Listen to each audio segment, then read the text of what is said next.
Hello, friends and beautiful people. So I thought I would take a few minutes today and talk to you about ways that you can make money on your homestead. I'll start off with some of the things that we do, and we are by no means making a killing, but I will tell you that we have found that the key is diversification, is you have to be able to do more than one thing. If you focus in on one thing, like for example, say you're going to be a chicken farmer. Well, what happens if the USDA comes in with another avian flu and makes you cull your entire flock? Then you're starting over. The same thing if you're just selling at farmers markets and you have a bad gardening season, that could affect you for the whole year. So some of the things that we do is we have a blacksmith shop and we have my quilt shop. So in the blacksmith shop, he does custom fabrication. He does some woodworking, and he has some finished goods that he sells, and they do welding for people. I mean, he just, whatever people bring him to fix or to make, he tries to take care of that for them. And then I have the quilt shop. So in the quilt shop, I sell quilts that are finished, which were basically my old shop samples. I sell quilting supplies, candles, soaps, salves, some oils and lotions. I'm real careful on that though. I don't do tinctures.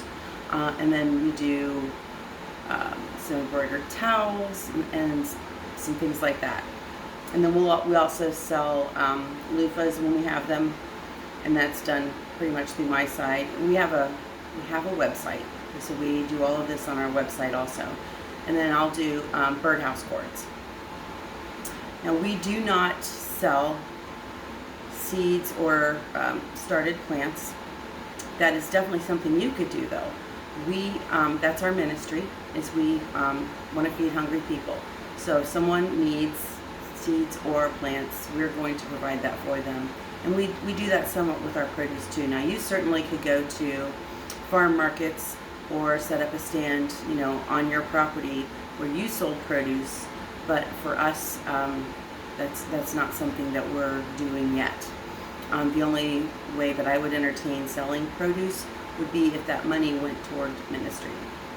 And that's highly unlikely, because I think that this year more people are going to need food than in the past because of what's going on with inflation, with rents. And if people have to choose between paying rent and eating, I want to make sure that we're there to supplement in any way that we can. Some of the other things that you could definitely do, and you do need to check your local laws as far as selling seeds and seed starts, because I know in our state there are regulations. You can only make so much money, but if you are selling seeds, I think you have to be inspected. But again, check your local laws. I forgot something else that he does out of the blacksmith shop is he sells knives. He makes knives. He's the one who made my ulu knife. Love it. So again, you can just things like that. We have honey here. We don't have enough, but you could certainly sell honey. You could split some of your hives and sell, the queens, and again, you could make bee boxes if that's something that you're into. Any kind of a carpentry work, that would be a way that you could definitely make money.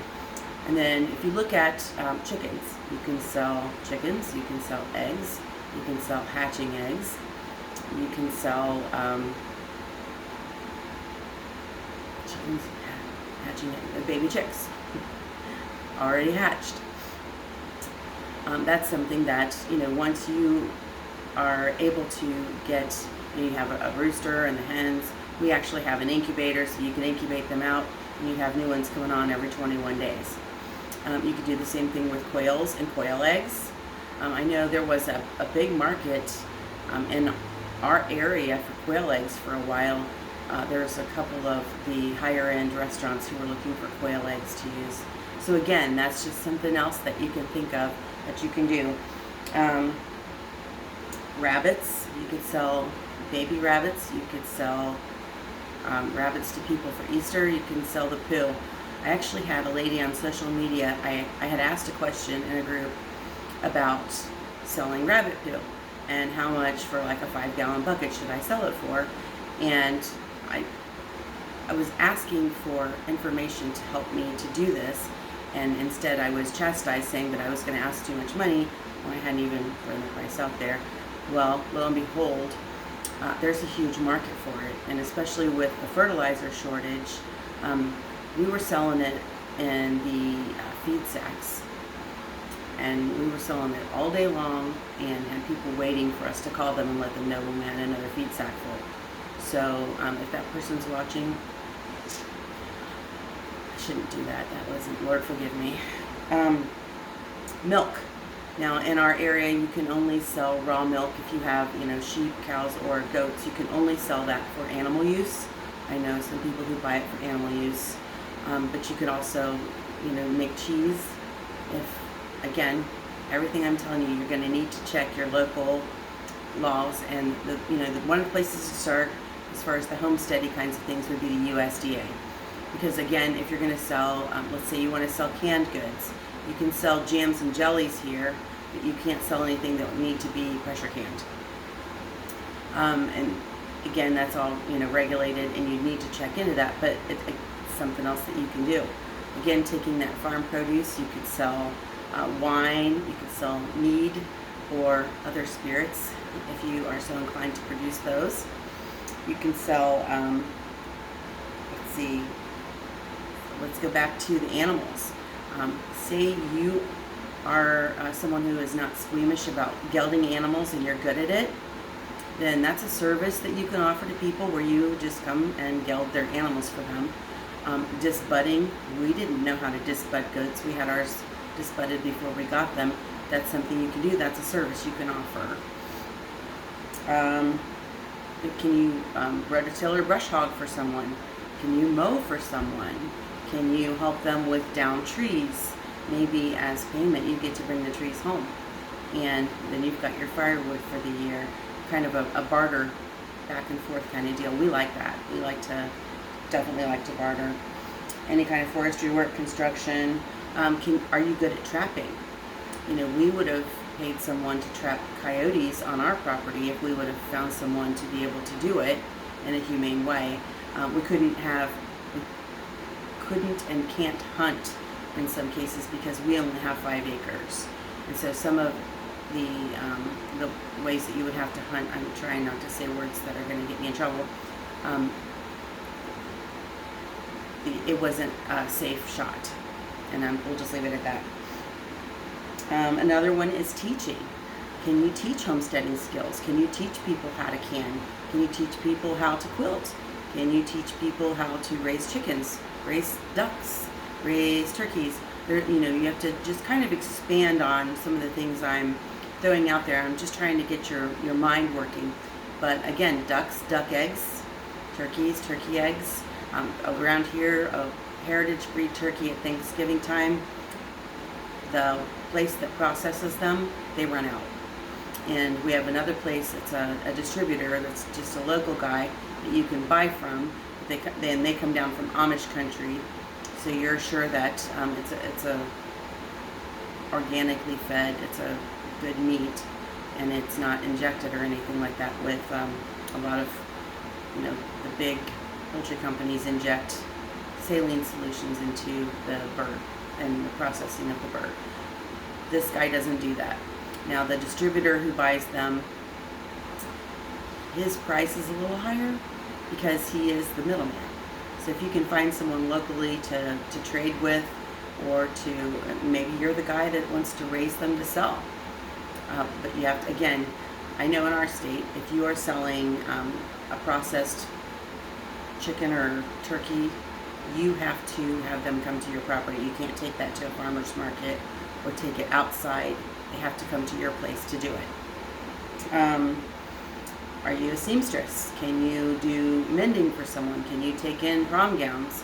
Can you hem pants? Again, that's just, if you're already, like for me, which I'm not a seamstress by any means, but if I've already got the sewing machines and the quilting machines, are there other things that I can do with those to expand my income? And that's what you have to look at. Are you someone who can reload ammo?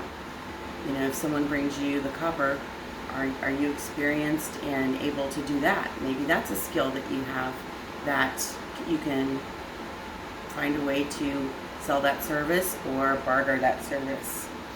And then, you know, dried herbs or fresh herbs.